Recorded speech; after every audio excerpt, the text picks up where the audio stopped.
What's going on, guys? Aaron from HTC here, and I know you've been waiting for this one, and now that CTIA is over, well, here it is, the HTC ThunderBolt full review. 1 GHz Snapdragon processor, 8 megapixel camera on the back with dual LED flashes, 1.3 megapixel front-facing camera, so you can, shoot those MySpace pictures and do all those MySpace curves like you wild individuals do. Kickstand on the back, you can't hate on the kickstand. Capacitive buttons on the bottom. Android 2.2 with the newest version of HTC Sense, and best of all, it's running 4G LTE. It's actually Verizon's first phone to have LTE capabilities.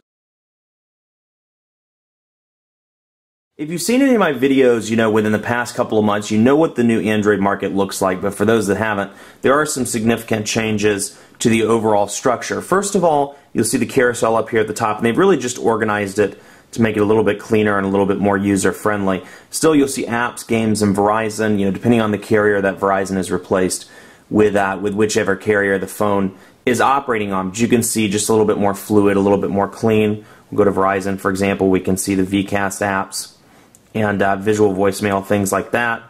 We'll go back, we'll go to an app, for example, and download it just to see, or just so you can see what it looks like. Top free.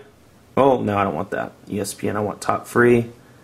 And let's do, we need to update anyway. So Flash Player 10.2, update, hit OK. And it'll say your item will be downloaded. And you can see it downloading there. So a little bit different in terms of the structure and how you download apps. But otherwise, pretty easy to do. Now let's go into, now that that's downloaded, successfully installed, I want to go back into the browser just so you can see the page. It's going to reload HTC.com, and now that it's running Flash 10.2, let's take a look. See those improvements? Yeah, pitch to zoom's about the same. Page isn't loaded yet, so let me be fair and wait until it loads. And you can see, bam, okay. So new version of Flash supposedly improves it slightly, and provides some minimal updates, or updates and minimal improvements, but you can see about the same in terms of performance. Let's take a look as well at Gmail, and this is also something else I typically cover in the Android videos, but in case you're not familiar. New updates and enhancements to Gmail. For example, up here, if you click on Old Man McTweety, it'll show all the associated Gmail addresses with this device. Also with Inbox, you can see the drafts that I have set up, the spam that's come through, chats sent, etc. So I can go back from the label. And then another cool feature, this is just one I really like a lot. We'll wait for it to load, and I'll show you the header. The header stays at the top regardless of where you're at. So unlike iOS, if you're middle of the email, you're like, who sent me this? I can't remember, and I want to reply. You see something that says reply ASAP, and you're like, I need to reply.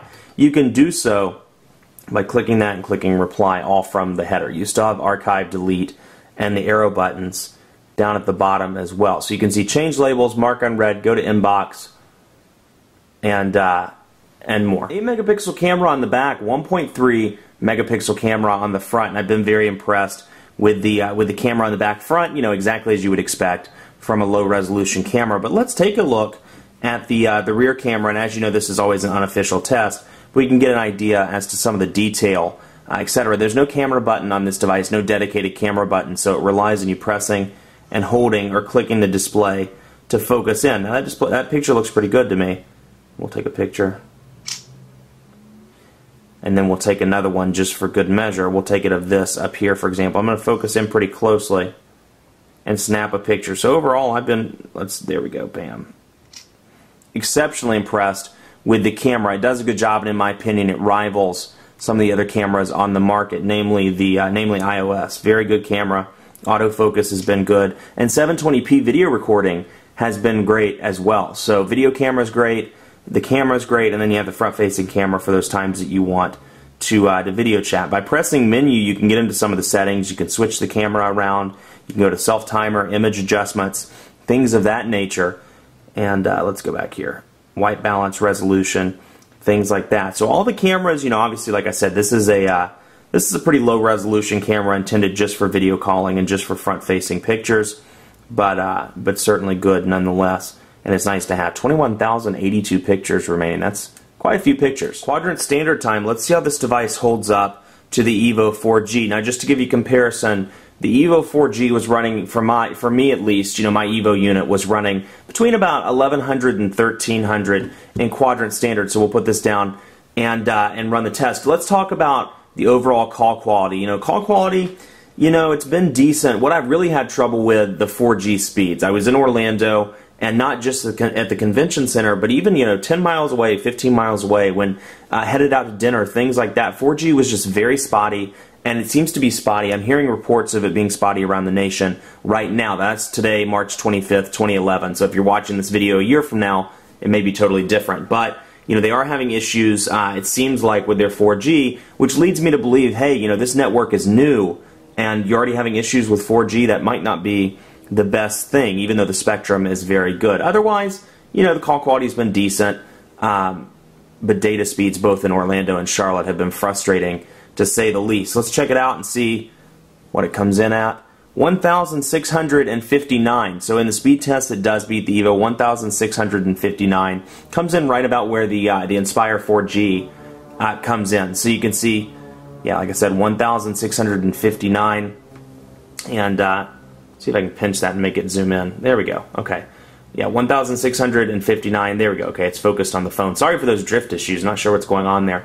But it's fast, and it works well, and in day-to-day use, very quick. Let's go into speed test and do a speed test as well. Let me see if it's loaded up on the server. Sure is. Let's begin that test. Like I said, it's been pretty intermittent. So you can see, seems to be working reasonably well right now. Now keep in mind the upload speeds are not nearly, the download speeds are correct for the most part, about 20 megabits per second, somewhere between 10 and 20, but this application is not capable, according to speed test, is not capable of really testing 4G speed. So for all those people that are posting pictures on the internet talking about their speeds, according to speed test, those aren't true because it's not really capable of interpreting 4G speeds. The best way to do this is to connect to mobile hotspot and then run speed test on your computer. Mobile hotspot, speaking of, is free for HTC ThunderBolt purchasers until May 15th. After that, you get 2 gigabytes of data for $20 a month. It's an extra $20 a month that's tacked on to your $30 smartphone plan. So free until May 15th, $20 per month after that. So if you do have a Thunderbolt or you're going to buy one before May 15th, check it out. Like I said, it is free, and there's a feature code on your account to make it free until March 15th. So, all around, it's a win-win. You get to try it out and then cancel it if you don't want it, or keep going with the $20 per month. So all in all, I'm a big fan of the HTC ThunderBolt. I love the big display. I'm a fan of these bigger phones. I like the way it looks and feels. They made some improvements to the Evo, and most notably to me, that the battery cover kind of wraps around the sides as opposed to the Evos that kind of wraps around right here. So there's no creaking, there's no kind of push in the battery door. It's locked, and it's locked in there tight. It feels great in the hand. No wiggle whatsoever, despite it being made out of plastic. And it has those updates like the newer HTC earpiece, and and just overall looks like a newer device. Better kickstand as well. Battery life isn't great at all, especially when running 4G. There's no method to turn off 4G either. So if I wanted to conserve battery life,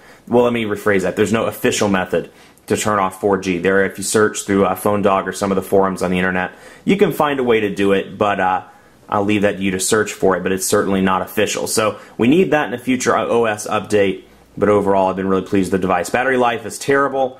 Well, between not good and terrible, depending on what you use it for. I can usually make just under a day out of it, but you're doing mobile hotspot, you're using 4G, you're browsing the web, you're listening to your music, you're not going to make it very long. Most people are reporting between 6 and 8 hours. So keep that in mind. Get a car charger if you need it, but otherwise, great device. Keep it locked on HTC.com for continuing coverage of the Thunderbolt. I'm going to try to do a dogfight between the Inspire, the Evo, and some of the other hot devices on the market, because this really is, right now, an industry flagship. So keep it locked on the site, and be sure to like us on Facebook. We're doing our colossal iPad 2 and smartphone sweepstakes. Very excited about it. Opportunity to win a Google Nexus S, a T-Mobile MyTouch 4G, an Apple iPad 2, or a Motorola Atrix 4G. Really awesome, and we're shipping those devices much faster to the winners. Check it out, Facebook.com/PhoneDog, and on the site at PhoneDog.com. Follow me on Twitter as well, PhoneDog_Aaron, with any questions, comments, thoughts you have about the Thunderbolt or anything else. Thanks so much for watching. We'll see you next time.